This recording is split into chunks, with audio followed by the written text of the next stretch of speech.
About 70 million EU citizens live and work in other member states. For them, the EU decided in 2019 to establish the European Labour Authority. The mission of this new agency is to foster fair and efficient mobility in the EU and to foster a comprehensive, competitive internal market by enhancing compliance with EU labour mobility legislation.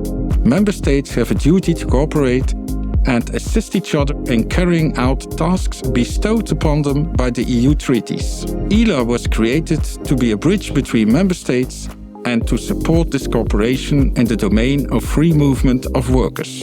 The Belgian presidency sets up an evaluation to shed light on the challenges faced by ELA. This video presents what we have learned. Access to quality information is key to guaranteeing labor mobility, related social rights, and to ensure fair competition. Information also plays a preventive role in the fight against cross-border fraud. The report shows that ELA should play a greater role as an information service provider and not only as a facilitator. One of the main lessons learned is that quality information should be comprehensive in all its dimensions. First, taking into account the different needs of the target audience, in particular, the practical needs of the most vulnerable. Second, information should be exhaustive, covering all aspects of labor law, social security law, tax law, and migration law. It should also be both transversal as specific on certain sectors of activities. And third, quality information should also tackle challenges posed by emerging phenomena on the labor market and combat misinformation. ELA should elaborate quality standards and develop its own services, while also involving stakeholders from conception to completion. In terms of accessibility, it remains extremely difficult for the public to find information in what can be perceived as a labyrinth. Some interesting ideas have been put forward. For example, systematically inform workers on terms and conditions of employment before they go to another member state. A second interesting example is to adapt communication channels to target groups and to develop offline information. And lastly, to develop an EU hotline or help desk, especially for people having difficulties to exercise their right to mobility. As a facilitator, ELA should rely more on existing national and EU information structures. And increased networking would support national and European partners in their initiatives and would create synergies between them. The mission of EURES is to promote active support to employment, and it does so through its portal and through its network of advisors. The transfer of the European Coordination Office to the European Labour Authority has introduced a new player, and even though this transfer happened quite smoothly and we've got very positive responses to this transfer, there was an argument that was made that a clarification of the roles and responsibilities of the different entities involved would be welcome. EURES will definitely be a better asset for the labour market if the information contained on its portal, both in terms of its accessibility and its quality, is improved in the future. The enlargement of the network was a priority, and it came out of the survey that this priority should remain central to the network in the future. One of the main challenges are surpluses and shortages on the market, and having the European Labour Authority gather this information on those imbalances and analyze and share this information with a platform such as EURES can allow for EURES to evolve into a crucial player in tackling this issue. We are truly convinced that conducting CGIs are crucial to ensure a level playing field on the employer's level, but also to create fair working conditions on the employee side. Within the evaluation report, we have done some recommendations. Firstly, to collaborate more with the social partners. Secondly, we are convinced that conducting CGI should not only be done in case-related files, but also we should have general inspections for instance, during the week of actions. Thirdly, to address strain on the national structures, this could be done by simplifying the processes and to strengthen the internal cooperation within ELA structures. Fourthly, a better alignment of the ELA coordination with the national structures. Fifthly, we truly believe that the ELA should have more efforts to enhance the networking within the different inspection services. And lastly, we are convinced that improvement should be made on the digital information exchange and also to establish a risk analysis tool that could have impact by using these tools on the national or in cross-border situations, so on CGIs. Platform Undeclared Work was created specific to promote a better cooperation between member states in preventing undeclared work by promoting the holistic approach.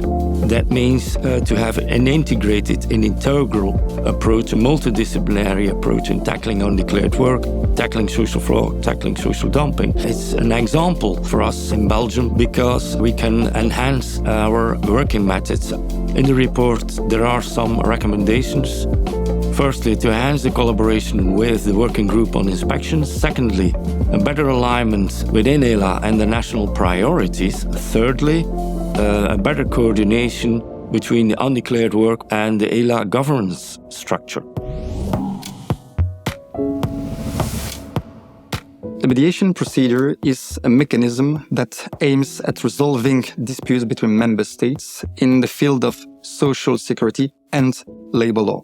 In the eyes of the Belgian presidency, the mediation literally embodies the loyal cooperation between the member states and is an essential tool to strengthen the fight against cross-border social fraud.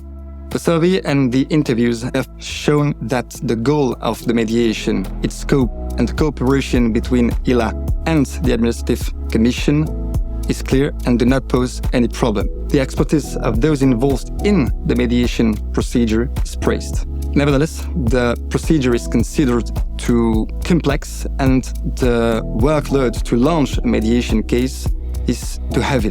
The procedure also needs to gain more legitimacy among all its stakeholders. This is why the Belgian presidency suggests some improvements. First, simplify the processes. Second, to promote the tool within each member state. And third, find a better balance between the effort of both mediation parties. It is also important for the Belgian presidency that ELA makes a quicker use of the possibility of launching a mediation case on its own initiative. Exchange of information between member states is extremely important for the effective enforcement of EU labour mobility law. In this regard, ELA has an important role to play, since it can facilitate a more vigorous coordination between national administrations.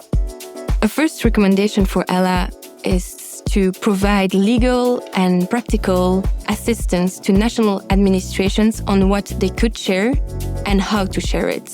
For that, they could map existing practices. Secondly, ELA should be able to call out and support member states when they do not exchange information in a correct manner. Thirdly, ELA should promote new ways of exchanging data, for example, by working towards the direct access to national databases. Also, it has been suggested that ELA should work on a European general database where every worker would get an EU identification number. Fourthly, ELA should share comprehensive information on the available electronic tools, such as IMI, EC, ERRU, and also on how to use them. Finally, NLOs are very important for the coordination and the exchange of information between national administrations and ELA. Their role should be strengthened further. As a young agency, ELA has already achieved a lot. It's definitely on the right track. The report of the Belgian presidency doesn't recommend big changes. It shows, however, that stakeholders have high expectations. namely to reinforce cooperation between member states. The mandate can certainly be improved. It would indeed make sense to entrust ELA with more initiative rights to enhance labor mobility. ELA's activities related to social security must also be expanded to reflect the full scope of ELA's competence. ELA has an essential role to play in simplifying and improving the implementation of the EU legal framework related to labor mobility, namely through digitalization. In parallel, ELA should contribute to improve the adequacy of EU rules in the light of important trends, such as the posting of third country nationals. ELA relies on the member states. The latter must therefore have sufficient capacity and structures to coordinate and work effectively with ELA. Specific EU funding would definitely help in this respect. On the other hand, ELA should improve its internal coordination in order to tackle horizontal issues. Now, we turn the floor to you. What do you think about the activities carried out by ELA so far? And given its potential, what's your vision on its future development? Today, during the Conference on Fair Mobility in the EU, let's collectively reflect and pave the way for ELA's future. Have a nice conference. Thank you.